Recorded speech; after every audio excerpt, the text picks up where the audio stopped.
ವೀಕ್ಷಕರೇ, ನಮ್ಮ ಕರ್ನಾಟಕ ಸುದ್ದಿಗೆ ಸ್ವಾಗತ. ನಾನು ಸವಿತಾ ದೊಡ್ಡಯ್ಯ. ತುಮಕೂರಿನಲ್ಲಿ ಅಕ್ರಮವಾಗಿ ಪಾಕಿಸ್ತಾನಿಗಳು ನೆಲೆಸಿದ್ದಾರೆ ಎಂದು ಮಾಜಿ ಸಚಿವ ಸೊಗಡು ಶಿವಣ್ಣ ಹೊಸ ಬಾಂಬ್ ಸಿಡಿಸಿದ್ದಾರೆ.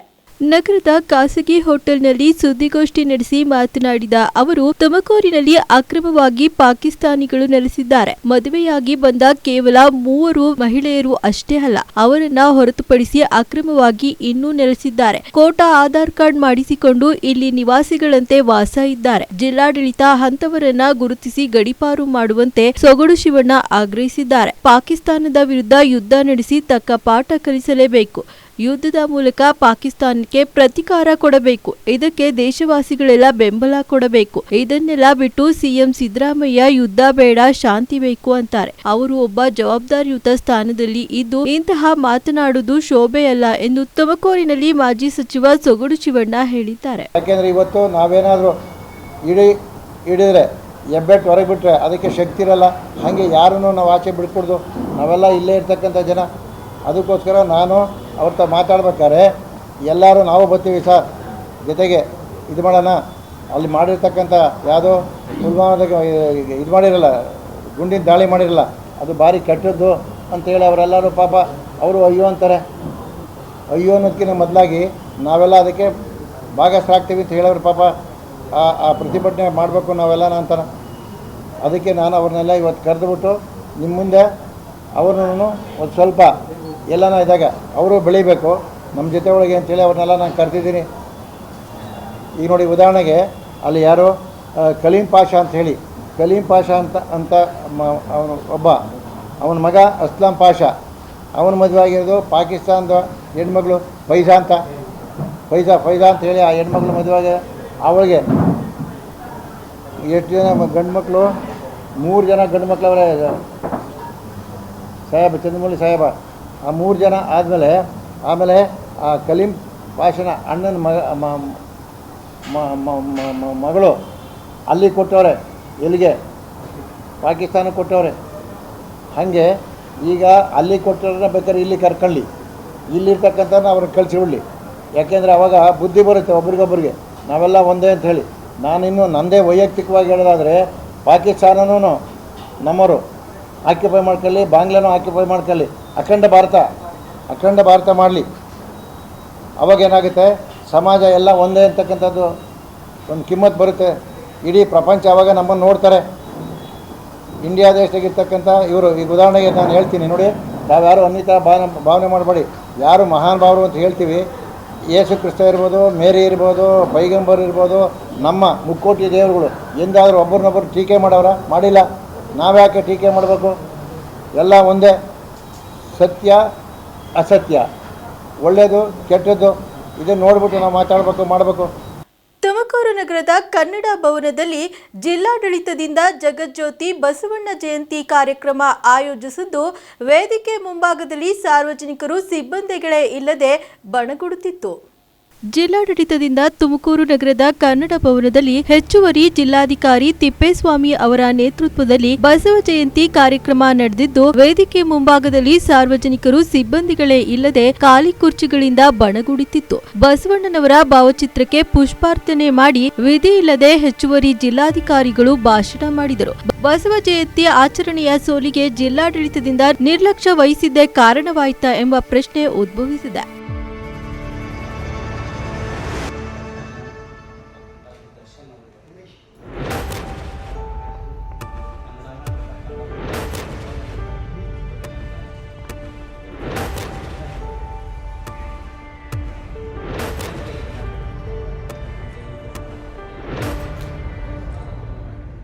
ಶಿರಾ ತಾಲೂಕಿನ ಹುಲಿಕುಂಟೆ ಹೋಬಳಿಯ ದೊಡ್ಡಬಾಣಗೆರೆ ಗ್ರಾಮದಲ್ಲಿ ಶ್ರೀ ವೈರಾಂಜನೇಯ ಸ್ವಾಮಿ ಶಿವಪಾರ್ವತಿ ಅಮ್ಮನವರು ಮಹಾಗಣಪತಿ ನಾಗದೇವತಾ ಪ್ರತಿಷ್ಠಾಪನಾ ಮಹೋತ್ಸವ ಮೇ 7ರಿಂದ 9ರವರೆಗೆ ನಡೆಯಲಿದೆ ಎಂದು ಜಿಲ್ಲಾ ಪಂಚಾಯತ್ ಮಾಜಿ ಸದಸ್ಯ ಗುಜ್ಜಾರಪ್ಪ ತಿಳಿಸಿದರು. ಶಿರಾ ತಾಲೂಕಿನ ಹುಲಿಕುಂಟೆ ಹೋಬಳಿಯ ದೊಡ್ಡಬಾಣಗೆರೆ ಗ್ರಾಮದ ದೇವಾಲಯದಲ್ಲಿ ಮಾತನಾಡಿದ ಅವರು ಶ್ರೀ ರಾಮಾಂಜನೇಯ ಸ್ವಾಮಿ ಶಿವ ಪಾರ್ವತಿ ಅಮ್ಮನವರು ಮಹಾಗಣಪತಿ ಶ್ರೀ ನಾಗದೇವತಾ ಪ್ರತಿಷ್ಠಾಪನಾ ಮಹೋತ್ಸವ ಮೇ 7ರಿಂದ 9ರವರೆಗೆ ನಡೆಯಲಿದ್ದು ಪಟಿಕಾಪುರಿ ಮಹಾಸಂಸ್ಥಾನ ಮಠದ ಪೀಠಾಧ್ಯಕ್ಷರಾದ ಶ್ರೀ ನಂಜಾವಧೂತ ಸ್ವಾಮೀಜಿಗಳು ದಿವ್ಯ ಸಾನ್ನಿಧ್ಯ ವಹಿಸಲಿದ್ದಾರೆ. ಶ್ರೀ ವೀರಾಂಜನೇಯ ಸ್ವಾಮಿ ದೇವಸ್ಥಾನ ಜೀರ್ಣೋದ್ಧಾರ ಮಾಡಬೇಕೆಂಬ ಸಂಕಲ್ಪ 1 ದಶಕದ ನಂತರ ದೊಡ್ಡಬಾಣಗೆರೆ ಸೇರಿದಂತೆ ಮುಖಂಡರು ಹಾಗೂ ಅಣ್ಣ ತಮ್ಮಂದಿರ ಸಹಕಾರ ಶ್ರೀ ವೀರಾಂಜನೇಯ ಸ್ವಾಮಿ ಸೇರಿದಂತೆ ಇತರ ದೇವರುಗಳ ಪ್ರತಿಷ್ಠಾಪನೆ ಮಾಡಿ ಭವ್ಯ ದೇಗುಲ ನಿರ್ಮಾಣ ಮಾಡಲು ಸಹಕಾರವಾಯಿತು ಎಂದರು. 3 ದಿನಗಳ ಕಾಲ ನಡೆಯುವ ದೇವತಾ ಉತ್ಸವದಲ್ಲಿ ಎಲ್ಲ ಭಕ್ತರು ಪಾಲ್ಗೊಂಡು ಶ್ರೀ ರಾಮಾಂಜನೇಯ ಸ್ವಾಮಿ ಆಶೀರ್ವಾದ ಪಡೆಯಬೇಕೆಂದು ಜಿಲ್ಲಾ ಪಂಚಾಯತ್ ಮಾಜಿ ಸದಸ್ಯ ಗುಜ್ಜಾರಪ್ಪ, ಶಿರಾ ಎಪಿಎಂಸಿ ಮಾಜಿ ಅಧ್ಯಕ್ಷ ಅಜ್ಜೇಗೌಡ ಸೇರಿದಂತೆ ಹಲವಾರು ಮುಖಂಡರು ಮನವಿ ಮಾಡಿದ್ದಾರೆ. ಇದೇ ಸಂದರ್ಭದಲ್ಲಿ ಪ್ರತಿಷ್ಠಾಪನಾ ಮಹೋತ್ಸವದ ಕರಪತ್ರವನ್ನ ಬಿಡುಗಡೆ ಮಾಡಲಾಯಿತು. ಶ್ರೀ ಶ್ರೀ ವೀರಾಂಜನೇಯ ಸ್ವಾಮಿ ಶಿವ ಪಾರ್ವತಿ ಅಮ್ಮನವರ ಮಹಾಗಣಪತಿ ನಾಗದೇವತಾ ಪ್ರತಿಷ್ಠಾಪನಾ ಕಾರ್ಯಕ್ರಮವು 7/8/2025 3 ದಿವಸ ಪ್ರತಿಷ್ಠಾಪನೆ ಇರುತ್ತದೆ. ಆ ಪ್ರತಿಷ್ಠಾಪನೆಯಲ್ಲಿ ಸುಮಾರು 10 ವರ್ಷ ಆಗಿರಬಹುದು ಈ ದೇವಸ್ಥಾನ ಕಟ್ಟೋಕ್ಕೆ. 1 ವರ್ಷಕ್ಕೆ ಯಾರ ಕೈಲೂ ಕಟ್ಟೋಕ್ಕಾಗಲ್ಲ. ಕೆಲವು ವಿಘ್ನಗಳು ಬರ್ತಾ ಇರ್ತವೆ. ಒಂದು ದೇವಸ್ಥಾನ ಕಟ್ಟಬೇಕಾದಾಗ ಒಂದು ಸುಸಜ್ಜಿತವಾದಂಥ ಒಳ್ಳೆ ಇತಿಹಾಸಪೂರ್ವಕವಾದ ಆಂಜನೇಯ ನಮ್ಮ ಏರಿಯಾದಲ್ಲೇ, ನಮ್ಮ ಹೋಬಳಿಗೇನೆ ಅಂಥದ್ದೊಂದು ಆಂಜನೇಯ ಇವತ್ತು ನಾವು ಎಲ್ಲರೂ ಸೇರ್ಕೊಂಡು 12 ಕೈವಾಡಸ್ಥರು ಸೇರ್ಕೊಂಡು ಇದು ಪ್ರತಿಷ್ಠಾಪನೆ ಮಾಡೋದ್ರಿಂದ ಕೆಲವರು ಧನ ಸಹಾಯ ರಾಜಕಾರಣಿಗಳು ಕೊಡ್ತಾ ಇದ್ದಾರೆ, ಬಡವರು ಬಗ್ಗರು ಎಂಬುದಂಗೆ ಎಲ್ಲರೂ ಸಹಾಯ ಮಾಡೋದ್ರಿಂದ ಇವತ್ತು ಒಳ್ಳೆ ಒಂದು ಸುಸಜ್ಜಿತವಾದ ಕಟ್ಟಡ ಆಗೈತೆ ಅಂತ ನಾನು ಹೇಳಲು ಆಶಿಸ್ತೀನಿ. ಇದಕ್ಕೆ ದಿವ್ಯ ಸಾನ್ನಿಧ್ಯವನ್ನು ಪಟಿಕಪುರಿ ಪಟ್ನಾಯಕನಹಳ್ಳಿ ಮಹಾಸ್ವಾಮಿಗಳು ಹಾಗೂ ಬಸವಾದಿಯನ್ನು ವಹಿಸ್ಕೊಂಡಿರ್ತಾರೆ ಸ್ವಾಮೀಜಿಗಳು. ಅಕ್ಕಪಕ್ಕದ ಗ್ರಾಮಸ್ಥರುಗಳೆಲ್ಲ ಬಂದು ಇದಕ್ಕೆ ಸಹಕರಿಸಿ ನಮ್ಮನ್ನು ಕೊಡಬೇಕಾಗಿ ತಮ್ಮಲ್ಲಿ. ಹುಲಿಕುಂಟೆ ಹೋಬಳಿ ದೊಡ್ಡಬಾಣಗೆರೆ ಗ್ರಾಮದಲ್ಲಿ ಗ್ರಾಮಸ್ಥರೆಲ್ಲ ಸೇರಿ ಸುಮಾರು 14ರಿಂದ 15 ವರ್ಷ ಸತತವಾಗಿ ನಾವು ಪ್ರಯತ್ನ ಪಟ್ಟು ದೇವಸ್ಥಾನವನ್ನು ನಿರ್ಮಾಣ ಮಾಡಿದ್ದೇವೆ. ಮೇ 7, 8, 9ನೇ ತಾರೀಕು ಈ ಜಾತ್ರೆಯ ಹೋಮ ಮತ್ತು ಪ್ರತಿಷ್ಠಾಪನೆ ಆರತಿ ಲಾಸ್ಟು 9ನೇ ತಾರೀಕು ಸಾಯಂಕಾಲ ಇಟ್ಕೊಂಡಿರ್ತೀವಿ. ಹಾಗೂ ರಸಮಂಜರಿ ಕಾರ್ಯಕ್ರಮವೂ ಇರುತ್ತೆ.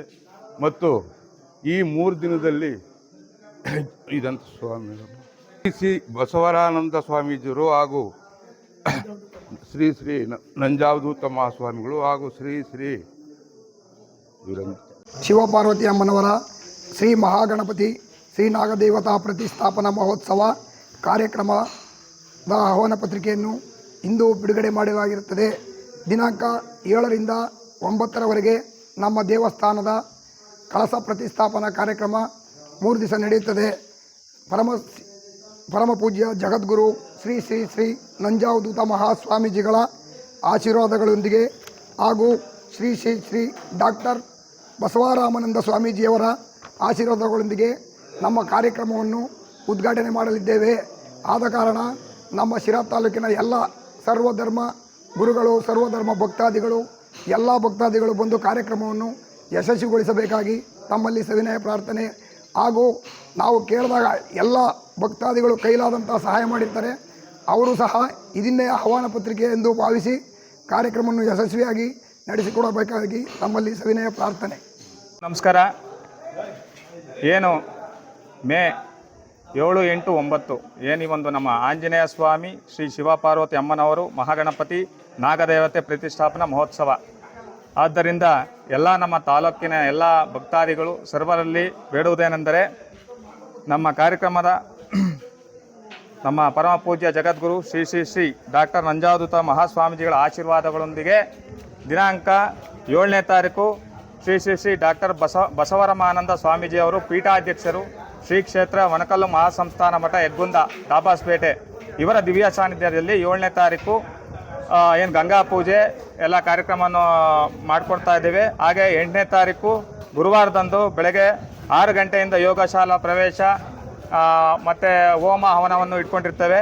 ಹಾಗೆ ದಿನಾಂಕ 9/5/2025 ಶುಕ್ರವಾರ ಡಾಕ್ಟರ್ ಶ್ರೀ ಶ್ರೀ ಶ್ರೀ ಪರಮ ಪೂಜ್ಯ ಜಗದ್ಗುರು ನಂಜಾವಧೂತ ಮಹಾಸ್ವಾಮೀಜಿಗಳ ದಿವ್ಯ ಸಾನ್ನಿಧ್ಯದಲ್ಲಿ ಅಂದು ಒಂದು ಉದ್ಘಾಟನಾ ಕಾರ್ಯಕ್ರಮವನ್ನು ಹಮ್ಮಿಕೊಂಡಿರ್ತೇವೆ.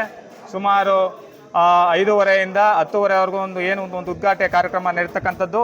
ಅದರ ಅಧ್ಯಕ್ಷತೆಯನ್ನು ವಹಿಸಿಕೊಂಡಿರ್ತಕ್ಕಂಥದ್ದು ಮಾನ್ಯ ಶಿರಾ ಕ್ಷೇತ್ರದ ಶಾಸಕರು ಶ್ರೀ TB ಜಯಚಂದ್ರರವರು, ಹಾಗೆ ಮುಖ್ಯ ಅತಿಥಿಗಳಾಗಿ ಶ್ರೀ ಗೋವಿಂದ್ ಕಾರಜೋಳರವರು, ಲೋಕಸಭಾ ಸದಸ್ಯರು ಚಿತ್ರದುರ್ಗ, ಚಿದಾನಂದ್ ಎಂ ಗೌಡರವರು ಮಾನ್ಯ ವಿಧಾನ ಪರಿಷತ್ ಸದಸ್ಯರು, ಶ್ರೀ ರಾಜೇಂದ್ರ ರಾಜಣ್ಣರವರು ಮಾನ್ಯ ವಿಧಾನ ಪರಿಷತ್ ಸದಸ್ಯರು, ಹಾಗೆ ವಿಶೇಷ ಆಹ್ವಾನಿತರಾಗಿ ಸನ್ಮಾನ್ಯ ನಿಕಟಪೂರ್ವ ಶಿರಾ ಕ್ಷೇತ್ರದ ಶಾಸಕರು ರಾಜೇಶ್ ಗೌಡರವರು ಮಾಜಿ ಶಾಸಕರು, ಹಾಗೆ BN ಚಂದ್ರಪ್ಪನವರು, A ನಾರಾಯಣಸ್ವಾಮಿಯವರು ಲೋಕಸಭಾ ಮಾಜಿ ಸದಸ್ಯರು, R ಉಗ್ರೇಶ್ರವರು JDS ಮುಖಂಡರು ಹಾಗೂ ಸಮಾಜ ಸೇವಕರು, ಶ್ರೀ SR ಗೌಡರವರು ಹಾಲು ಒಕ್ಕೂಟದ ನಿರ್ದೇಶಕರು ತುಮಕೂರು, ಶ್ರೀ ಡಾಕ್ಟರ್ K ನಾಗಣ್ಣನವರು ಗೃಹ ಮಂತ್ರಿಗಳ ವಿಶೇಷ ಅಧಿಕಾರಿಗಳು ಕರ್ನಾಟಕ ಸರ್ಕಾರ, ಶ್ರೀ BS ಸತ್ಯಪ್ರಕಾಶ್ ರವರು ಅಧ್ಯಕ್ಷರು JDS ಶಿರಾ ತಾಲೂಕು ಮಾಜಿ ತಾಲೂಕು ಪಂಚಾಯತ್ ಅಧ್ಯಕ್ಷರು ಶಿರಾ, ಹಾಗೆ ಶ್ರೀ BH ಗುಜ್ಜಾರಪ್ಪನವರು ಮಾಜಿ ಜಿಲ್ಲಾ ಪಂಚಾಯತ್ ಸದಸ್ಯರು ದೊಡ್ಡಬಾಣಗೆರೆ, ಹಾಗೆ ಶ್ರೀ S ರಾಮಕೃಷ್ಣಪ್ಪನವರು ಮಾಜಿ ಜಿಲ್ಲಾ ಪಂಚಾಯತ್ ಸದಸ್ಯರು ದೊಡ್ಡಬಾಣಗೆರೆ. ಕಾಯಕವೇ ಕೈಲಾಸ ಈ ತತ್ವವನ್ನ ತಾಲೂಕಿನ ಅಧಿಕಾರಿಗಳು ಮತ್ತು ನಾವುಗಳು ಸಹ ಅಧಿಕಾರಾವಧಿಯಲ್ಲಿ ರಾಜಕೀಯ ಜೀವನದಲ್ಲಿ ಅಳವಡಿಸಿಕೊಂಡು ಹೋಗುತ್ತೇವೆ ಎಂದು ಶಾಸಕ ಸುರೇಶ್ ಬಾಬು ಚಿಕ್ಕನಾಯಕನಹಳ್ಳಿಯಲ್ಲಿ ತಿಳಿಸಿದರು. ಚಿಕ್ಕನಾಯಕನಹಳ್ಳಿ ತಾಲೂಕಿನ ಆಡಳಿತ ಸೌಧದಲ್ಲಿ ಬಸವ ಜಯಂತಿ ಆಚರಿಸಿ ಮಾತನಾಡಿದ ಅವರು, ಬಸವ ಜಯಂತಿಯಲ್ಲಿ ಬಸವಣ್ಣನವರ ಆದರ್ಶ ಜೀವನವನ್ನ ಹಾಗೂ ಅವರು ಹೇಳಿರುವ ಕಾಯಕವೇ ಕೈಲಾಸ ಎಂಬ ತತ್ವ ಪಾಠವನ್ನ ಪ್ರತಿಯೊಬ್ಬ ಮನುಷ್ಯನೂ ಸಹ ಅಳವಡಿಸಿಕೊಂಡು ಜಾತಿ ಭೇದ ಎನ್ನುವ ತಾರತಮ್ಯ ಮರೆತು ಸಮಾನ ಮನಸ್ಕರ ಸ್ಥಿತಿಯಲ್ಲಿ ಹೋದರೆ ಸಾರ್ಥಕ ಜೀವನ ಆಗುತ್ತದೆ ಎಂದು ಶಾಸಕ CB ಸುರೇಶ್ ಬಾಬು ಹೇಳಿದರು. ಇದೇ ಸಂದರ್ಭದಲ್ಲಿ ತಾಲೂಕು ದಂಡಾಧಿಕಾರಿ ಹಾಗೂ ಸಿಬ್ಬಂದಿ ಹಾಜರಿದ್ದರು. ಹಾಗಾಗಿ ಯಾರು ಕೂಡ ಮೊದಲಿಂದ ನೋಡಿದ್ವಿ ಇಲ್ಲಿಗೆ ಸಾಕಷ್ಟು ನಾವು 2-3 ಜನ ಕೂತು ಬಸವ ಜಯಂತಿ ಮಾಡಿದಂಥ ನಿದರ್ಶನಗಳು ಕೂಡ ಇದ್ದಾರೆ. ಹಾಗಾಗಿ ಈಗ ತಪ್ಪಲ್ಲ, ಮನೆಗಳಲ್ಲೂ ಹಬ್ಬಗಳು ಮಾಡ್ತಾರೆ, ಶುಭ ದಿನ ಅಂತಕ್ಕಂಥ ದೃಷ್ಟಿಯಿಂದ ಲೋಕೇಶ್ವರು ಎಲ್ಲ ಶುಭ ಕಾರ್ಯಗಳನ್ನು ಕೂಡ ಇವತ್ತು ಹಮ್ಮಿಕೊಂಡಿರ್ತಾರೆ. ಹಾಗಾಗಿ ಇವತ್ತು ಯಾರೂ ಕೂಡ ನಮ್ಮ ಜೊತೆ ತೊಡ್ಕೊಳ್ಳಿಕ್ಕೆ ಸಾಧ್ಯ ಆಗ್ತಾ ಇಲ್ಲ. ಅದರಿಂದ ಬೇರೆ ದಿವಸ ಒಂದು ದಿವಸ ನಾವು ಮಾಡಬೇಕು ಅಂತ ಒಂದು ನವೆಂಬರ್ 26ನೇ ತಾರೀಕು ಎಲ್ಲ ಸಮಾಜದವ್ರನ್ನ ಒಟ್ಟಿಗೆ ಸೇರಿಸಿ ಇವತ್ತು ಎಲ್ಲ ಜಯಂತಿಗಳನ್ನು ಕೂಡ ಒಟ್ಟಿಗೆ ಆಚರಿಸಲಿಕ್ಕೆ ಆಗಲೇ ತೀರ್ಮಾನ ತಗೊಂಡಿದ್ದೇವೆ. ಆ ಸಂದರ್ಭದಲ್ಲಿ ರಾಜ್ಯ ಮಟ್ಟದ ಯಾರು ಮುಖ್ಯಮಂತ್ರಿಗಳು ಯಾರೇ ಕೂಡ ಅಂಥವ್ರನ್ನ ಯಾರನ್ನು ಕರೆದು ಆ ಜಯಂತಿ ಮಾಡಿ ಒಂದು ಆದರ್ಶವಾಗಿ ನಾವು ಬಸವಣ್ಣ ತತ್ವನ ಮತ್ತು ಅಂಬೇಡ್ಕರ್ ಅವರ ಒಂದು ಸಿದ್ಧಾಂತಗಳನ್ನ ಎಲ್ಲದನ್ನು ಕೂಡ ಇವತ್ತು ನಿಟ್ಟಿನಲ್ಲಿ ಇವತ್ತು ಚಿಕ್ಕನಾಯಕನಲ್ಲಿ ಪ್ರತಿಮಾ ಮಾಡಲಿಕ್ಕೆ ನಾವೆಲ್ಲರೂ ಕೂಡ ತಹಸೀಲ್ದಾರ್ ಒಂದು ಸಲಹೆ ಕೊಟ್ಟು ದುರ್ಲಭಗಳು ಹುಟ್ಟಲ್ಲ ಮತ್ತು ಗರ್ಭೆಗಳಾಗಲ್ಲ, ಶಾಂತಿ ನೆಮ್ಮದಿಯಿಂದ ನಡೆಸಲಿಕ್ಕೆ ಸಾಧ್ಯ ಆಗ್ತದೆ ಅಂತಕ್ಕಂಥ ನಂಬಿಕೆ ಇಟ್ಕೊಂಡಿರ್ತಕ್ಕಂಥವ್ರು ನಾವೆಲ್ಲ.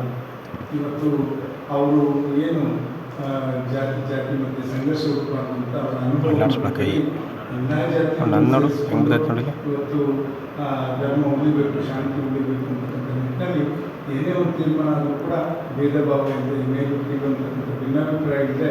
ಇವತ್ತು ಬಡವ ಬಲ್ಲಿದ ಅಂತಕ್ಕಂಥ ಭಿನ್ನಾಭಿಪ್ರಾಯಗಳ ನಿಟ್ಟಿನಲ್ಲಿ ಎಲ್ಲರೂ ಸಮಾಜದ ಒಟ್ಟಿಗೆ ತಗೊಂಡೋಗ್ಬೇಕು ಅಂತಕ್ಕಂಥ ಒಂದು ಸಂದೇಶವನ್ನು ಸಾರಿದಂಥದ್ದು ಬಸವಣ್ಣವರು.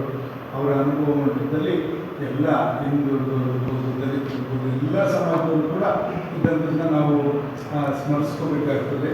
ಜೊತೆಗೆ ಅವರು ಮಹಿಳೆಯರಿಗೆ ಸ್ವಾತಂತ್ರ್ಯ ಕೊಡಿಸಲಿಕ್ಕೆ ಕೂಡ ಆ ಕಾಲದಲ್ಲೇ 12ನೇ ಶತಮಾನದಲ್ಲೇ ಯೋಚನೆಯನ್ನು ಮಾಡಿದಂಥವ್ರು ಬಸವಣ್ಣವರು.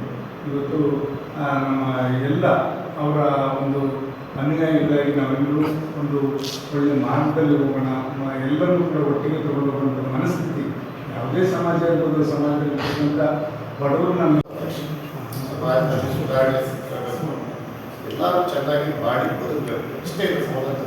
ಅದು ಪ್ರಸ್ತುತತೆಯಲ್ಲಿ ಇವತ್ತು ನೋಡಿದಾಗ ಎಲ್ಲೇ ಹೋದರೂ ಸಹ ಜಾತಿಯ ತಾರತಮ್ಯ ಉಳಿತದೆ, ಸಮಾನತೆ ಇದೆ. ಇದೆಲ್ಲ ಯಾಕೆ ಆಗ್ತಿದೆ, ಯಾಕೆ ಆಗ್ತಾಯಿದೆ ಅಂದರೆ ಇನ್ನೊಂದು ಭಾಗದಲ್ಲಿ ಆಲೋಚನೆ ಮಾಡಿದಾಗ ಈ ನಮ್ಮ ಒಂದು ದಾರ್ಶನಿಕರ ಒಂದು ಏನು ಸಂದೇಶಗಳಿದ್ದಾವೆ ಅದನ್ನು ನಮ್ಮ ಪೀಳಿಗೆಗಳಿಗೆ ನಾವು ಅದನ್ನು ಹೇಳ್ಕೊಡ್ತಾ ಇಲ್ಲ. ಹೇಳ್ಕೊಡದೇ ಇರೋದ್ರಿಂದ ಈ ರೀತಿ ಇಂಬ್ಯಾಲೆನ್ಸ್ ಆಗ್ತಿದೆ ಅನ್ನೋಂಥದ್ದು ನನ್ನ ಒಂದು ಅನಿಸಿಕೆ. ಯಾಕೆಂದರೆ ನಮ್ಮ ಮಕ್ಕಳಿಗೆ ನಮ್ಮ ಮುಂದಿನ ಜನ್ರೇಷನ್ಗಳಿಗೆ ನಾವು ಸರಿಯಾದ ರೀತಿಯಲ್ಲಿ ಗೈಡ್ ಮಾಡಲಿಲ್ಲ ಅಂದರೆ ಇನ್ನೂ ಬಹಳ ಗೌರವವಾದಂತಹ ದಿನಗಳು ಬರ್ಬೋದು. ನಾನು ಮುಂದೂ ಬಾರಿ ಹೇಳ್ತಾ ಇದ್ದೀನಿ, ಸಮಾಜ ಜಯಂತಿಗಳಲ್ಲಿ ಯಾರೇ ಆದರೂ ಸಹ ಸಾಧಾರಣ ಸಂತರಾಗಲಿ ಮತ್ತು ದಾರ್ಶನಿಕರಲ್ಲಿ ಯಾರೂ ಸಹ ಅವರು ಆಸ್ತಿಗಾಗಿ ಇಲ್ಲ ಒಂದು ಏಳಿಗೆಗಾಗಿ ಏನೂ ಮಾಡಿಕೊಂಡಿಲ್ಲ. ಎಂಬತಕ್ಕಂಥ ವಿವಿಧ ವರ್ಗದ ಜನಾಂಗಗಳಿವೆ. ಆ ಜನಾಂಗಗಳ ಒಳನೋಟದಲ್ಲಿ ಮತ್ತೆ ಮತ್ತೆ ವಿಧಿಯಾದ ಜಾತಿ ವರ್ಗಗಳ ವರ್ಗೀಕರಣವನ್ನು ಕಾಣ್ತೀವಿ. ಇಂಥ ವರ್ಗೀಕರಣಕ್ಕೆ ಒಂದೇ ಒಂದು ತತ್ವವನ್ನು ಹೇಳಿದರು ಬಸವಣ್ಣ, ದಯೆ ಇಲ್ಲದ ಧರ್ಮವಾವುದಯ್ಯ, ದಯೆ ಇಲ್ಲದ ಧರ್ಮವಾವುದಯ್ಯ, ದಯೆ ಬೇಕು ಸಕಲ ಪ್ರಾಣಿಗಳಲ್ಲಿ, ದಯೆ ಬೇಕು ಕೂಡಲ ಸಂಗಮ ದೇವ ಅಂತ ಹೇಳಿದರು ಬಸವಣ್ಣ. ಒಂದು ನಿದರ್ಶನವನ್ನು ಕೊಡ್ತೀನಿ, ಅದು ನಿಮ್ಗೆಲ್ಲರಿಗೂ ಅರ್ಥ ಆಗುತ್ತೆ, ಏಕೆಂದ್ರೆ ವಿಚಾರ ಬಂದಿದ್ದೀರಾ ಅಂತ ನಾನಾದರೂ ಭಾವಿಸ್ತಾ ಮತ್ತೆ ನಾನು ಮಾತಾಡಿದಂತ ನನ್ನ ಸ್ನೇಹಿತರು ತಿಳ್ಕೋಬಹುದು. ಅನಿವಾರ್ಯ ಇವತ್ತು ಜಗತ್ತಿನಲ್ಲಿ ಹಿಂದೂ, ಮುಸ್ಲಿಂ, ಕ್ರೈಸ್ತ, ಜೈನ, ಬೌದ್ಧ, ಪಾರ್ಸಿ, ಕ್ರಿಶ್ಚಿಯನ್ಸ್, ನಾವು ಮುಸ್ಲಿಮ್ಸ್, ನಾವು ಜನಾಂಗ ಭೇದಗಳು ಮನುಕುಲವನ್ನು ನಾಶ ಮಾಡಿದ ರಕ್ತದ ಕೋಡಿಯನ್ನು ಹರಿಸಿದೆ. ಹಾಗಾಗಿ ಇವತ್ತು ಏನು ಜ್ಞಾನ ಭಂಡಾರವೇ ತುಂಬಿ ತುಳುತ್ತಾ ಇದೆ. ಇಡೀ ಜಗತ್ತನ್ನು ಸುತ್ತುವಂತ ಜ್ಞಾನ ಭಂಡಾರ, ಜಗತ್ತನ್ನು ನಾಶ ಮಾಡುವಂತ, ಜಗತ್ತನ್ನು ಸಂರಕ್ಷಿಸುವಂತ ಜ್ಞಾನ ಭಂಡಾರ ತುಳುತ್ತಿದ್ರು ಸಹ ಯಾಕೆ ದಿಕ್ಕು ತಪ್ಪಿ ಹೋಗ್ತಾ ಇದೆ? ಮಹಾನ್ ದಾರ್ಶನಿಕರು, ಚಿಂತಕರು, ಮಾನವವಾದಿಗಳು ಬಹಳ ಜನ ಹೇಳ್ತಾ ಬಂದರು, ಯಾಕೆ ಮತ್ತೆ ಹೋಗ್ತದೆ? ಇವತ್ತು ಬಸವಣ್ಣ ಅನಿವಾರ್ಯ. ಬಸವಣ್ಣನನ್ನ ಅಲಮಪ್ರಭು ಇರ್ಬೋದು, ಕುವೆಂಪುರವರ ವಿಚಾರ. ರಾಜ್ಯದಲ್ಲಿ ಎಸ್ಎಸ್ಎಲ್ಸಿ ವಾರ್ಷಿಕ ಪರೀಕ್ಷೆಯ ಫಲಿತಾಂಶದ ದಿನಾಂಕ ಇಂದು ಪರೀಕ್ಷಾ ಮಂಡಳಿ ಅಧಿಕೃತವಾಗಿ ಪ್ರಕಟಿಸುವ ಸಾಧ್ಯತೆ ಇದೆ. ಈಗಾಗಲೇ ಎಸ್ಎಸ್ಎಲ್ಸಿ ಪರೀಕ್ಷೆ ಮೌಲ್ಯಮಾಪನ ಪ್ರಕ್ರಿಯೆ ಹಾಗೂ ಕಂಪ್ಯೂಟರ್ ದಾಖಲೀಕರಣ ಮುಗಿದಿದ್ದು, ಮೇ 2ರಂದು ಎಸ್ಎಸ್ಎಲ್ಸಿ ಫಲಿತಾಂಶ ಪ್ರಕಟಿಸಲು ಮಂಡಳಿ ಚಿಂತನೆ ನಡೆಸಿದೆ ಎನ್ನಲಾಗಿದೆ. 2818 ಕೇಂದ್ರಗಳಲ್ಲಿ 8.96 ಲಕ್ಷ ವಿದ್ಯಾರ್ಥಿಗಳು ಈ ಬಾರಿ ಪರೀಕ್ಷೆ ಬರೆದಿದ್ದಾರೆ. 6 ವಿಷಯಗಳಿಂದ 55 ಲಕ್ಷಕ್ಕೂ ಹೆಚ್ಚು ಉತ್ತರ ಪತ್ರಿಕೆಗಳು ಮೌಲ್ಯಮಾಪನ ಕಾರ್ಯ ನಡೆದಿದೆ. ಪಹಲ್ಗಾಮ್ ದಾಳಿ ಸಂಬಂಧ ಪ್ರಧಾನಿ ನರೇಂದ್ರ ಮೋದಿ ನೇತೃತ್ವದಲ್ಲಿ ಮಹತ್ವದ ಸರಣಿ ಸಭೆ ನಡೆಸುತ್ತಿದ್ದು, ಇಂದಿನ ಸಭೆಯಲ್ಲಿ ಮಹತ್ವದ ನಿರ್ಧಾರ ಕೈಗೊಳ್ಳುವ ಸಾಧ್ಯತೆ ಇದೆ. ರಕ್ಷಣಾ ಸಚಿವ ರಾಜನಾಥ್ ಸಿಂಗ್, ರಾಷ್ಟ್ರೀಯ ಭದ್ರತಾ ಸಲಹೆಗಾರ ಅಜಿತ್ ದೋವಾಲ್ ಮತ್ತು ರಕ್ಷಣಾ ಸಿಬ್ಬಂದಿ ಮುಖ್ಯಸ್ಥ ಜನರಲ್ ಅನಿಲ್ ಚೌಹಾಣ್ ಅವರೊಂದಿಗೆ ಈ ನಿರ್ಣಾಯಕ ಸಭೆ ನಡೆಯುತ್ತಿದೆ. ನಿನ್ನೆಯ ಸಭೆಯ ಬಳಿಕ ಪ್ರಧಾನಿ ಮೋದಿ ಸೇನೆಗೆ ವಿಧಾನ, ಗುರಿ ಮತ್ತು ಕ್ರಮದ ಸಮಯವನ್ನ ನಿರ್ಧರಿಸಲು ಸಂಪೂರ್ಣ ಸ್ವಾತಂತ್ರ್ಯವನ್ನ ನೀಡಿದ್ದರು. ಇಂದಿನ ಸಭೆಯಲ್ಲಿ ಮಹತ್ವದ ನಿರ್ಧಾರ ಕೈಗೊಳ್ಳುವ ಸಾಧ್ಯತೆ ಇದೆ. ಪಹಲ್ಗಾಮ್ ಉಗ್ರರ ದಾಳಿ ಬಗ್ಗೆ ಪಾಕಿಸ್ತಾನದ ಮಾಜಿ ಪ್ರಧಾನಿ ಇಮ್ರಾನ್ ಖಾನ್ ಆಘಾತ ವ್ಯಕ್ತಪಡಿಸಿದ್ದಾರೆ. ಜೈಲಿನಲ್ಲಿರುವ ಪಾಕಿಸ್ತಾನದ ಮಾಜಿ ಪ್ರಧಾನಿ ಇಮ್ರಾನ್ ಖಾನ್ ತನ್ನ ವಕೀಲರ ಮೂಲಕ ಎಕ್ಸ್ನಲ್ಲಿ ಆಘಾತ ವ್ಯಕ್ತಪಡಿಸಿದ್ದಾರೆ. 2019ರ ಪುಲ್ವಾಮಾ ಘಟನೆಯಂತೆ ಪಹಲ್ಗಾಮ್ ಘಟನೆಯು ಭಾರತ ಪಾಕ್ ಅನ್ನು ದೂಷಿಸುತ್ತಿದೆ ಎಂದು ಟೀಕಿಸಿದರು. ಭಾರತ ಇದಕ್ಕೆ ಜವಾಬ್ದಾರಿಯುತವಾಗಿ ಪ್ರತಿಕ್ರಿಯಿಸಬೇಕು ಎಂದರು. ನೆರೆಯ ರಾಷ್ಟ್ರ ಯಾವುದೇ ದುಸ್ಸಾಹಸ ನಡೆಸಿದರೆ ಪಾಕಿಸ್ತಾನ ತಕ್ಕ ಪ್ರತ್ಯುತ್ತರ ನೀಡಲಿದೆ ಎಂದು ಎಚ್ಚರಿಸಿದರು. ಪಾಕಿಸ್ತಾನದ ವಿರುದ್ಧ ಮಿಲಿಟರಿ ಕ್ರಮಕ್ಕೆ ಭಾರತ ಮುಂದಾಗುತ್ತಿದೆ. ಮುಂದಿನ 24-36 ಗಂಟೆಯಲ್ಲಿ ಭಾರತ ಮಿಲಿಟರಿ ಕಾರ್ಯಾಚರಣೆ ನಡೆಸಲು ಯೋಜಿಸುತ್ತಿದೆ ಎಂದು ಪಾಕ್ ಸಚಿವ ಅತಾವುಲ್ಲಾ ತರೂರ್ ಹೇಳಿಕೆ ನೀಡಿದ್ದಾರೆ. ಪಾಕಿಸ್ತಾನ ವಿರುದ್ಧ ಮಿಲಿಟರಿ ಕ್ರಮಕ್ಕೆ ಭಾರತ ಮುಂದಾಗುತ್ತಿದೆ. ಮುಂದಿನ 24-36 ಗಂಟೆಗಳಲ್ಲಿ ಭಾರತ ಮಿಲಿಟರಿ ಕಾರ್ಯಾಚರಣೆ ನಡೆಸಲು ಯೋಜಿಸುತ್ತಿದೆ ಎಂದು ಪಾಕ್ ಸಚಿವ ಅತಾವುಲ್ಲಾ ತರೂರ್ ಹೇಳಿಕೆ ನೀಡಿದ್ದಾರೆ. ಅಲ್ಲದೆ ಸೇನಾ ಕ್ರಮ ಕೈಗೊಂಡರೆ ಪರಿಣಾಮಗಳನ್ನು ಎದುರಿಸಬೇಕಾಗುತ್ತದೆ ಎಂದು ಭಾರತಕ್ಕೆ ಎಚ್ಚರಿಕೆ ನೀಡಿದ್ದಾರೆ. ಪ್ರಧಾನಿ ನರೇಂದ್ರ ಮೋದಿ ಅವರು ಸರಣಿ ಸಭೆ ನಡೆಸಿದ್ದು, ಭಾರತೀಯ ಸೇನೆಗೆ ಸಂಪೂರ್ಣ ಸ್ವಾತಂತ್ರ್ಯ ನೀಡಿದ್ದಾರೆ. ಈ ನಿರ್ಧಾರದಿಂದ ಪಾಕಿಸ್ತಾನ ಅಕ್ಷರಶಃ ಬೆಚ್ಚಿಬಿದ್ದಿದೆ. पाकिस्तान के पास मुस्तनद इंटेलिजेंस इतलात हैं कि अगले 24 से 36 घंटों में पहलगाम वाक़े से जुड़े बेबुनियाद और खुद साख्ता इल्ज़ामात को बुनियाद बनाकर भारत पाकिस्तान के खिलाफ फौजी कार्रवाई करने का इरादा रखता है. ಚಿಕ್ಕನಾಯಕನಹಳ್ಳಿ ತಾಲೂಕಿನ ಹುಳಿಯಾರು ಹೋಬಳಿ ಕೆಂಕೆರೆ ಗ್ರಾಮದ ಇತಿಹಾಸ ಪ್ರಸಿದ್ಧ ಚನ್ನಬಸವೇಶ್ವರ ಸ್ವಾಮಿಯ ರಥೋತ್ಸವದಲ್ಲಿ ಭಕ್ತರು ಬಾಳೆಹಣ್ಣಿನ ಮೇಲೆ ಭಾರತ ಪಾಕಿಸ್ತಾನದ ಮೇಲೆ ಯುದ್ಧ ಸಾರಲಿ ಎಂಬ ಬರಹ ಬರೆದು ರಥೋತ್ಸವಕ್ಕೆ ಎಸೆದದ್ದು ಕಂಡುಬಂತು.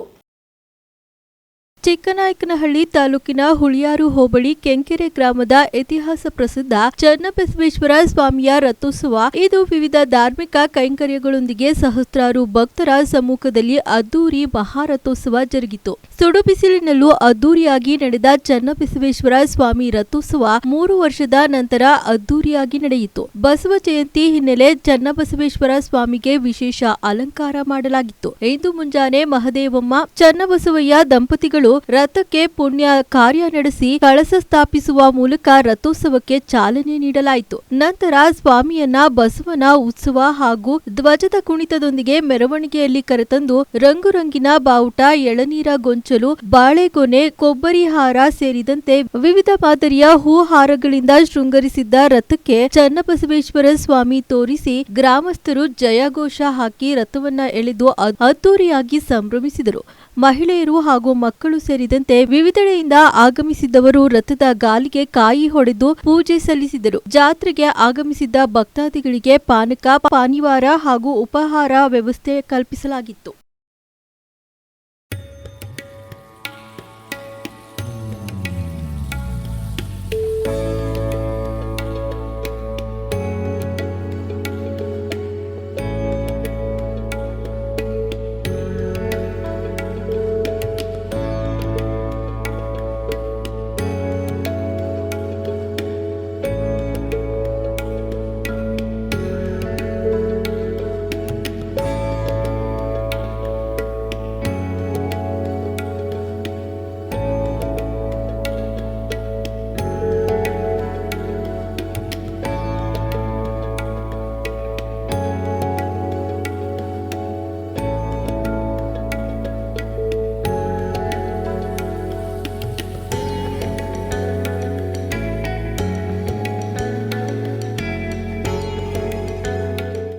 ದೇಶ ಸೇವೆಗೆ ಸದಾ ಜನರು ಸನ್ನದ್ಧರಾಗಬೇಕು. ಅಮಾಯಕ ಜನರ ರಕ್ಷಣೆ ಹಾಗೂ ಸೇವೆಗಾಗಿ ಸದಾ ಮುಂಚೂಣಿಯಲ್ಲಿದೆ. ದೇಶ ಎಂದು ಬಂದಾಗ ಎಲ್ಲರೂ ಒಗ್ಗಟ್ಟಾಗಬೇಕು ಎಂದು ತಹಶೀಲ್ದಾರ್ ಕುಮ್ಮಿ ಅಹಮದ್ ತುರುವೇಕೆರೆಯಲ್ಲಿ ತಿಳಿಸಿದರು. ತುರುವೇಕೆರೆ ಪಟ್ಟಣದ ತಾಲೂಕು ಕಚೇರಿ ಸಭಾಂಗಣದಲ್ಲಿ ಇಂದು ವಿಶ್ವಗುರು ಬಸವಣ್ಣನವರ ಬಸವ ಜಯಂತಿಯನ್ನ ಬಹಳ ಸರಳವಾಗಿ ಶಾಸಕ ಎಂಟಿ ಕೃಷ್ಣಪ್ಪ ಅವರ ಉಪಸ್ಥಿತಿಯಲ್ಲಿ ಬಸವೇಶ್ವರರ ಭಾವಚಿತ್ರಕ್ಕೆ ದೀಪ ಬೆಳಗಿಸಿ ಪುಷ್ಪಾರ್ಚನೆ ಮಾಡುವ ಮೂಲಕ ಆಚರಿಸಲಾಯಿತು. ಈ ವೇಳೆ ಮಾತನಾಡಿದ ತಹಶೀಲ್ದಾರ್ ಕುಮ್ಮಿ ಅಹಮದ್ ಅವರು, ಶ್ರೀ ಬಸವೇಶ್ವರರು ದಾರ್ಶನಿಕರು, ಅನುಭವ ಮಂಟಪ ಮಾಡುವ ಮೂಲಕ ಸರ್ವರಿಗೂ ಸಮಪಾಲು, ಸರ್ವರಿಗೂ ಸಮಬಾಳನ್ನ ಹಂಚಿದಂತಹ ಮಹನೀಯರು. ಇವರ ವಿಚಾರ ಎಲ್ಲರೂ ಅಳವಡಿಸಿಕೊಳ್ಳಬೇಕು. ಅಣ್ಣ ಬಸವಣ್ಣ ನನಗೂ ಗುರು, ಇಡೀ ವಿಶ್ವಕ್ಕೆ ಗುರು, ಇಡೀ ವಿಶ್ವಕ್ಕೆ ತೋರಿಸಿಕೊಟ್ಟವರು. ಹೀಗಾಗಿ ಬಸವಣ್ಣನ ವಿಚಾರ ಪ್ರತಿಯೊಬ್ಬ ವ್ಯಕ್ತಿಯು ಅವರ ವಿಚಾರ ಅಳವಡಿಸಿಕೊಳ್ಳಬೇಕು. ನಾನು ಸಹ ಬಸವಣ್ಣನವರ ವಿಚಾರ ತಿಳಿದುಕೊಳ್ಳುವುದು ಬಹಳಷ್ಟು ಇದೆ. ದೇಶದ ಜನರು ದೇಶ ಸೇವೆಗಾಗಿ ಸದಾ ಸನ್ನದ್ಧರಾಗಿರಬೇಕು. ಸರ್ವಭೌಮ ಭಾವೈಕ್ಯತೆಯ ಸಂಗಮ ಕ್ಷೇತ್ರ ಈ ಭೂಮಿ. ಅಮಾಯಕ ಜನರ ರಕ್ಷಣೆ ಹಾಗೂ ಸೇವೆಗಾಗಿ ಸದಾ ಮುಂಚೂಣಿಯಲ್ಲಿರಿ. ದೇಶ ಎಂದು ಬಂದಾಗ ಎಲ್ಲರೂ ಒಗ್ಗಟ್ಟಾಗಬೇಕು ಎಂದು ತಾಲೂಕು ದಂಡಾಧಿಕಾರಿ ಕುಮ್ಮಿ ಅಹಮದ್ ತಿಳಿಸಿದರು. ಇದೇ ಸಂದರ್ಭದಲ್ಲಿ ವೀರಶೈವ ಸಮಾಜದ ಕುಮಾರಸ್ವಾಮಿ, ಗೀತಾ ಸುರೇಶ್, ವೆಂಕಟಾಪುರ ಯೋಗೀಶ್, ಗ್ರೇಡ್ 2 ತಹಶೀಲ್ದಾರ್ ಸುನೀಲ್, ಆರ್ಐ ಶಿವಕುಮಾರ್, ಪಟ್ಟಣ ಪಂಚಾಯಿತಿ ಮುಖ್ಯಾಧಿಕಾರಿ ಶ್ರೀನಾಥ್ ಬಾಬು, ಅನೇಕ ವಿವಿಧ ಪರ ಸಂಘಟನೆಗಳು, ಮುಖಂಡರು, ತಾಲೂಕು ಆಡಳಿತದ ಅಧಿಕಾರಿಗಳು ಮತ್ತು ಸಿಬ್ಬಂದಿ ವರ್ಗ ಉಪಸ್ಥಿತರಿದ್ದರು. ಇವತ್ತು ಬಸವೇಶ್ವರ ಜಯಂತಿಯ ನಾಡಿನ ಸಮಸ್ತ ಜನತೆಗೆ ಶುಭಾಶಯಗಳನ್ನು ತಿಳಿಸ್ತೇನೆ. ಹಾಗೂ ಈ ಕಾರ್ಯಕ್ರಮ ಆಗಮಿಸಿರುವ ನಮ್ಮ ಹೆಮ್ಮೆಯ ಜನಪ್ರಿಯ ಶಾಸಕರಾದಂತಹ ಸನ್ಮಾನ್ಯ ಶ್ರೀ ಎಂಟಿ ಕೃಷ್ಣಪ್ಪ ಸಾಹೇಬರು ಕೂಡ ಈ ಕಾರ್ಯಕ್ರಮವನ್ನು ಉದ್ಘಾಟಿಸಿ ಕಾರ್ಯಕ್ರಮವನ್ನು ನಡೆಸಿಕೊಟ್ಟಿದ್ದಾರೆ. ಅವರಿಗೂ ಕೂಡ ಪೂರ್ವಕ ಸ್ವಾಗತವನ್ನು ಕೋರುತ್ತೇನೆ.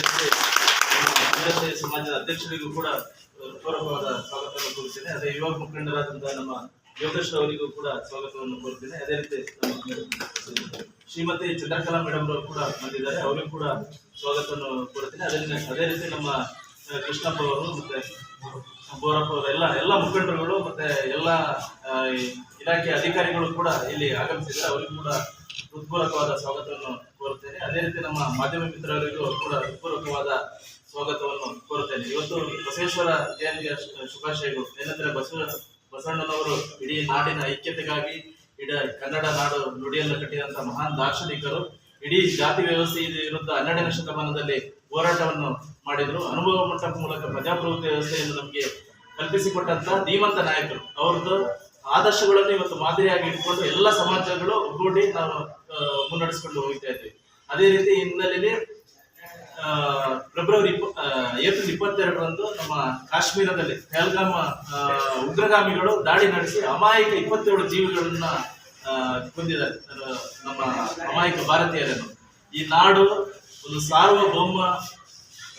ಸಾರ್ವಭೌಮದ ಐಕ್ಯತೆ ನಾಡಾಗಿದೆ. ಎಲ್ಲ ಧರ್ಮ, ಜಾತಿ, ಧರ್ಮ, ಮತದವರು ಈ ನಾಡಿನಲ್ಲಿ ಬದುಕ್ತಾ ಇದ್ದಾರೆ. ಎಲ್ಲ ಭಾರತೀಯ ಮಕ್ಕಳಾಗಿ ಸಹೋದರತೆಯಿಂದ ಬದುಕ್ತಾ ಇದ್ದಾರೆ.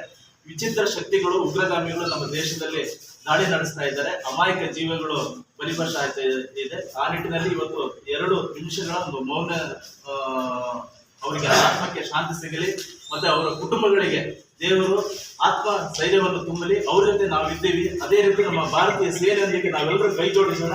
ಅಗತ್ಯ ಬಿದ್ದರೆ ನಾವು ಕೂಡ ದೇಶ ಸೇವೆಗೆ ಮುನ್ನೋಗೋಣ ಅಂತ ಈ ಮೂಲಕ ಒಂದು ಸಂಕಲ್ಪ ಮಾಡಿ 2 ನಿಮಿಷಗಳ ಆತ್ಮಗಳಿಗೆ ದೇವರು ಶಾಂತಿ ಸಿಗಲಿ ಅಂತೇಳಿ ಮೌನಾಚರಣೆ ಮಾಡುತ್ತೀವಿ.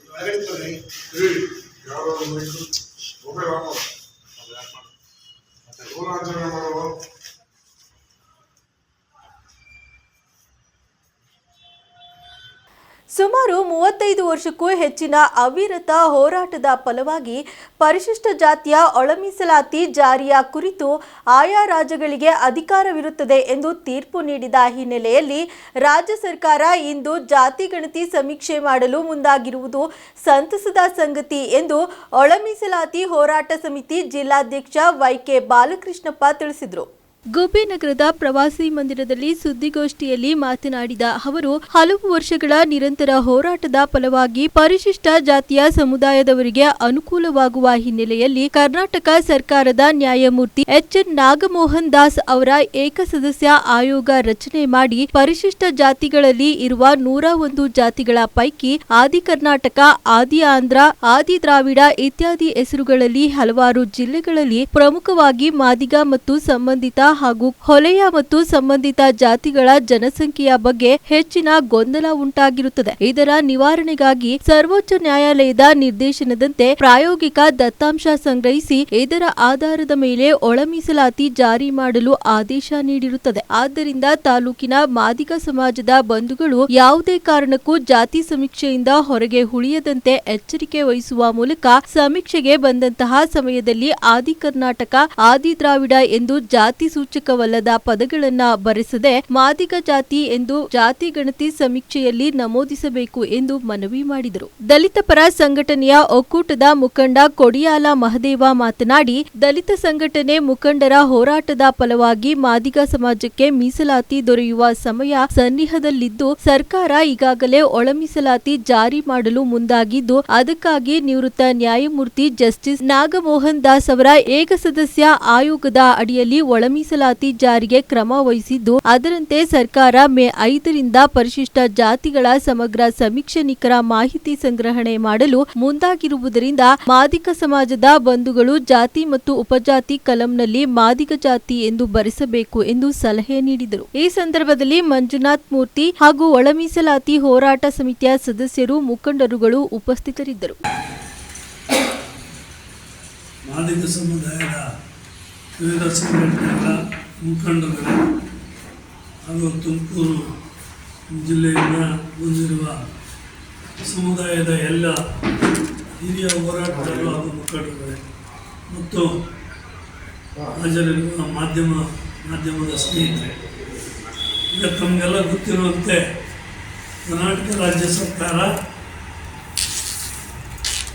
ಈಗಾಗಲೇ ಕಳೆದ 30-35 ವರ್ಷದ ದಲಿತರ, ಅದರಲ್ಲೂ ವಿಶೇಷವಾಗಿ ಪರಿಶಿಷ್ಟ ಜಾತಿಯ ಮಾದಿಗ ಸಮುದಾಯದ ಬಹು ವರ್ಷಗಳ ಬೇಡಿಕೆಯಾದ ಒಳ ಮೀಸಲಾತಿ ಕುರಿತು ಹೋರಾಟ ಕಳೆದ 30-32 ವರ್ಷಕ್ಕಿಂತಲೂ ಹೆಚ್ಚು ಹೋರಾಟದ ಫಲವಾಗಿ 1/8/2024 ಸುಪ್ರೀಂ ಕೋರ್ಟು ಒಂದು ಐತಿಹಾಸಿಕ ತೀರ್ಪು ಕೊಟ್ಟು ಆ ತೀರ್ಪಿನ ಪ್ರಕಾರ ಪರಿಶಿಷ್ಟ ಜಾತಿಯ 101 ಸಮುದಾಯಗಳ ಒಳ ಮೀಸಲಾತಿ ಒದಗಿಸಲಿಕ್ಕೆ ಕೊಡಲಿಕ್ಕೆ ಆಯಾ ರಾಜ್ಯ ಸರ್ಕಾರಕ್ಕೆ ಅಧಿಕಾರ ಇದೆ. ಆ ಅಧಿಕಾರನ ಉಪಯೋಗಿಸಿಕೊಂಡು ಒಳ ಮೀಸಲಾತಿ ಕಲ್ಪಿಸಬಹುದು ಅಂತ ಒಂದು ಆದೇಶನ ನೀಡಿತು. ಆ ಆದೇಶ ನೀಡುವಾಗ ಒಂದು ಸಣ್ಣ ಷರತ್ತನ್ನ ಗೌರವಾನ್ವಿತ ಸುಪ್ರೀಂ ಕೋರ್ಟು ತೀರ್ಪು ನೀಡಿತು. ಏನಪ್ಪ ಅಂದರೆ, ಆರ್ಥಿಕವಾಗಿ, ಸಾಮಾಜಿಕವಾಗಿ, ಶೈಕ್ಷಣಿಕವಾಗಿ, ರಾಜಕೀಯವಾಗಿ ಎಲ್ಲ ಕ್ಷೇತ್ರಗಳಲ್ಲೂ ಹಿಂದುಳಿದಿರುವುದ್ರ ಬಗ್ಗೆ ಸಾಬೀತು ಮಾಡಲಿಕ್ಕೆ ಒಂದು ಪ್ರಾಯೋಗಿಕ ದತ್ತಾಂಶನ ಮಾನದಂಡ ಆಗಿ ಇಟ್ಕೊಂಡು ಅದು ಪರಿಶೀಲನೆ ಮಾಡಿ ಅದರ ಆಧಾರಿತವಾಗಿ ಒಳ ಮೀಸಲಾತಿ ಕಲ್ಪಿಸಬಹುದು ಆಯಾ ಜನಸಂಖ್ಯೆಗೆ ಅನುಗುಣವಾಗಿ ಅಂತ ತೀರ್ಪು ಬಂದಿದ್ದರಿಂದ ಕರ್ನಾಟಕ ರಾಜ್ಯ ಸರ್ಕಾರ ಈ ಹಿಂದೆ ಹಲವು ಹೋರಾಟದ ಶಿವ ಆಯೋಗದ ವರದಿ ನೆನೆಗುದಿಗೆ ಬಿದ್ದಿತ್ತು. ಅದನ್ನು ಹಿಂದಿನ ಸರ್ಕಾರಗಳು ಮಾಡಿಫೈ ಮಾಡಿ ರದ್ದು ಮಾಡಿ ಮಾಧುಸ್ವಾಮಿ ವರದಿ ಕಮಿಟಿ ವರದಿ ಶಿಫಾರಸು ಮಾಡಿದರು. ಅದು ಚುನಾವಣೆ ಬಂದು ಕೇಂದ್ರ ಸರ್ಕಾರಕ್ಕೆ ಬರೀ ಶಿಫಾರಸು ಅಷ್ಟೇ ಆಯಿತು, ಅದು ಕಾರ್ಯಗತ ಆಗಲಿಲ್ಲ. ಈಗ ತೀರ್ಪು ಬಂದ ಮೇಲೆ 1/8/24 ತೀರ್ಪು ಬಂದ ಮೇಲೆ ಪ್ರಸ್ತುತ ಸಿದ್ದರಾಮಯ್ಯ ಸಾಹೇಬರ ಸರ್ಕಾರ ಇವತ್ತು ಜಸ್ಟಿಸ್ ನಾಗಮೋಹನ್ ದಾಸ್ ಅವರ ನೇತೃತ್ವದಲ್ಲಿ ಒಂದು ಒಳ ಮೀಸಲಾತಿ ಕಲ್ಪಿಸಲಿಕ್ಕೆ ಬಹುಮುಖ್ಯವಾಗಿರುವಂಥ ಒಂದು ಸಣ್ಣ ಗೊಂದಲ, ಆದಿ ಕರ್ನಾಟಕ, ಆದಿ ಆಂಧ್ರ, ಆದಿ ದ್ರಾವಿಡ ಅನ್ನೋ 3 ಜಾತಿಗಳ ಹೆಸರಿನಲ್ಲಿ ಈ ಪ್ರಮುಖವಾಗಿ ನಮ್ಮ ಎರಡೂ ಸಮುದಾಯ ಮಾದಿಗ ಮತ್ತು ಚಲವಾದಿ ಸಮುದಾಯ ಆ ಭಾಗದ ಮೈಸೂರು, ಚಾಮರಾಜನಗರ ಭಾಗ, ಮಂಡ್ಯ ಮತ್ತು ಈ ಭಾಗ ಕೋಲಾರ, ಚಿತ್ರದುರ್ಗ, ತುಮಕೂರು ಮಧ್ಯದಲ್ಲೂ ಕೂಡ ಬೆಂಗಳೂರು ಸುತ್ತಮುತ್ತ ಈ 3 ಸಮುದಾಯಗಳು ಹೆಸರಿನಲ್ಲಿ ಎರಡೂ ಸಮುದಾಯ ಬರೆಸ್ತಾ ಇದ್ದಾರೆ, ಜಾತಿ ಪ್ರಮಾಣ ಪತ್ರ ತಗೊಂಡಿದ್ದಾರೆ. ಸುಮಾರು ಸದಾಶಿವ ಆಯೋಗದ ವರದಿ ಪ್ರಕಾರ 6 ಲಕ್ಷ ಜನ ಜಾತಿನೇ ಪ್ರಸ್ತಾಪ ಮಾಡಿಲ್ಲದೆ ಇರೋದ್ರಿಂದ ಇದನ್ನು ಒಂದು ಎಂಪರಿಕಲ್ ಡೇಟಾ ಒಂದು ಸರ್ವೆ ಮಾಡಿ ನಿರ್ದಿಷ್ಟವಾದ ಅಂಕಿಅಂಶ ಇಟ್ಕೊಂಡು ಈ ಶಿಫಾರಸು ಕೊಡಲಿಕ್ಕೆ ರಾಜ್ಯ ಸರ್ಕಾರ ನಾಗಮೋಹನ್ ದಾಸ್ ಕಮಿಟಿನ ನೇಮಕ ಮಾಡಿತು. ಆ ನೇಮಕದಂತೆಯಂತೆ ಈಗ ನಾಗಮೋಹನ್ ದಾಸ್ ಅವರ ನೇತೃತ್ವದಲ್ಲಿ ಈಗ 5ನೇ ತಾರೀಕಿನ ಮೇ ಇವತ್ತು ಏನು ನಾವು ಸುಮಾರು ನಮ್ಮ ಸಮುದಾಯ 30-35 ವರ್ಷಗಳ ಕಾಲ ಹೋರಾಟ ಏನು ಮಾಡ್ಕೊಂಬಂತು, ಅದರ ಪ್ರತಿಫಲವಾಗಿ 1/8/2024 ಸುಪ್ರೀಂ ಕೋರ್ಟು ತೀರ್ಪು ಕೊಟ್ಟು ಒಳ ಮೀಸಲಾತಿಯನ್ನು ಆಯಾ ರಾಜ್ಯಗಳು ಮಾಡಬಹುದು ಅಂತ ಹೇಳ್ಬಿಟ್ಟು, ಅದರಂತೆ ಮೊನ್ನೆ ರಾಜ್ಯ ಸರ್ಕಾರ ನಿವೃತ್ತ ಮುಖ್ಯ ನ್ಯಾಯಮೂರ್ತಿಗಳಾದ ಎಚ್.ಎನ್. ನಾಗಮೋಹನ್ ದಾಸ್ ಅವರ ಒಂದು ಅಧ್ಯಕ್ಷತೆಯಲ್ಲಿ ಒಂದು ಕಮಿಟಿ ಮಾಡಿದ್ದೆ. ಹಾಗಾಗಿ ಇವತ್ತು ಎಲ್ಲ ರಾಜ್ಯದ ಎಲ್ಲ ಮಾದಿಗ ಮುಖಂಡರುಗಳು ಎಲ್ಲ ಸಮುದಾಯ ನಮ್ಮ ಸಮುದಾಯ ಏನಿದೆ ಮಾದಿಗ ಸಮುದಾಯ, ಇವತ್ತು ನೀವು ಮಾದಿಗರು ಅಂತಲೇ ಮಾದಿಗ ಅಂತಲೇ 61 ಕಾಲಮಲ್ಲಿ ಮಾದಿಗ ಅಂತ ಬರೆಸ್ಬೇಕು ಅಂತ ಹೇಳ್ಬಿಟ್ಟು ಜಿಲ್ಲಾ ಕಮಿಟಿ ಎಲ್ಲ ಎಲ್ಲ ತಾಲೂಕುಗಳಿಗೂ ಭೇಟಿ ನೀಡಿ ಎಲ್ಲರಿಗೂ ಮನವರಿಕೆ ಮಾಡೋಂಥ ಕೆಲಸಗಳನ್ನ ನಾವು ಮಾಡ್ತಾ ಇದ್ದೀವಿ. ಅದರಂತೆ ನಾವುಗಳು ಕೂಡ ಗುಬ್ಬಿ ತಾಲೂಕಿನಲ್ಲಿ ಎಲ್ಲ ಗ್ರಾಮಗಳಿಗೂ ಹೋಗಿ ಎಲ್ಲ ಡೋರ್ ಟು ಡೋರು ವಿದ್ಯಾವಂತರುಗಳನ್ನೆಲ್ಲ ಕಲೆಕ್ಟ್ ಮಾಡ್ಕೊಂಡು ಏನು ಸೆನ್ಸಸ್ ಬರ್ತಾಯಿತ್ತು ಅವತ್ತಿನ ದಿವಸ ಸೆನ್ಸಸ್ ಅವ್ರು ಯಾರೇ ಬಂದ್ರು ಅವ್ರ ಜೊತೆಯಲ್ಲಿ 2-3 ಜನ ಯುವಕರುಗಳು ಅವ್ರ ಜೊತೆ ಹೋಗಿ ನಮ್ಮ ಮಾದಿಗರ ಮನೆ ಬಾಗಿಲಿಗೆ ಹೋಗಿ ಮಾದಿಗ ಅಂತಲೇ ತಾವು ಬರೆಸ್ಬೇಕು ಅಂತ ಹೇಳ್ಬಿಟ್ಟು ನಾವು ಮನವರಿಕೆ ಮಾಡಿಕೊಡೋಂಥ ಕೆಲಸಗಳನ್ನ ಮಾಡ್ತಾ ಇದ್ದೀವಿ.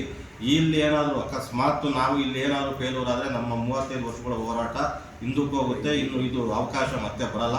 ಹಾಗಾಗಿ ಎಲ್ಲ ಮಾದಿಗರು ಎಚ್ಚೆತ್ಕೊಂಡು ದಯವಿಟ್ಟು ತಮ್ಮ ಮನೆ ಬಾಗಿಲಿಗೆ ಸೆನ್ಸಸ್ನವ್ರು ಬಂದಾಗ ಮಾದಿಗ ಅಂತ ಬರೆಸ್ರಿ ಅಂತ ಹೇಳ್ಬಿಟ್ಟು ನಾನು ಈ ಒಂದು ಮಾಧ್ಯಮದ ಮೂಲಕ ನಾನು ಅವರಿಗೆ ಮನವಿ ಮಾಡ್ತಾ ಇದ್ದೀನಿ.